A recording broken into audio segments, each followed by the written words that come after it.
Something fascinating is going on in this photo, but you will have to stop and look at it for a moment. This was posted to Reddit. The user says, "This is the pushing wear on the restroom doors at my local Chili's."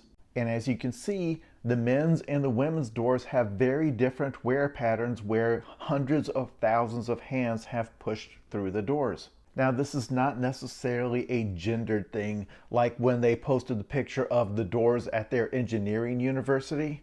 But this photo is a good starting point because obviously this metal plate is where you're supposed to push on the door, but it appears not just that people sometimes miss it, but that they intentionally miss it.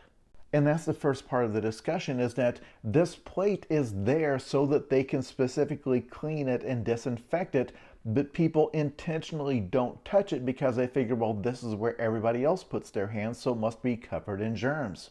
So now let's go back to that guy's doors at his Chili's.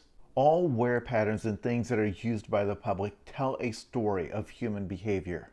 So on the women's side, once again, you see the same story as in the previous photo from the engineering school, where people seem to consistently hit the door higher and further in than where the plate is positioned. But look at the wear pattern on the men's side. The people in the comments of that post had some fascinating theories about what we're seeing here. For example, they think this is where dudes are hitting the door with their forearms and opening it that way. But if so, what is this vertical fade pattern right here? And why do you see a specific fade pattern to the lower left of this, but not one on the women's? In your lifetime, you have personally observed thousands of people enter doors like this at airports and restaurants and everywhere else. Based on your observations, can you picture the two different ways people are entering these doors?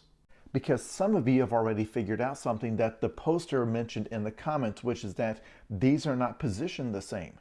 The men's room door is directly in front of you when you head down the hall toward the restrooms. The women's is 90 degrees to the right. You have to stop and turn. If you think this is a ridiculous thing to stop and think about, keep in mind there are people whose entire careers are based on designing solutions to issues like this, like coming up with the design of these plates that apparently people don't use.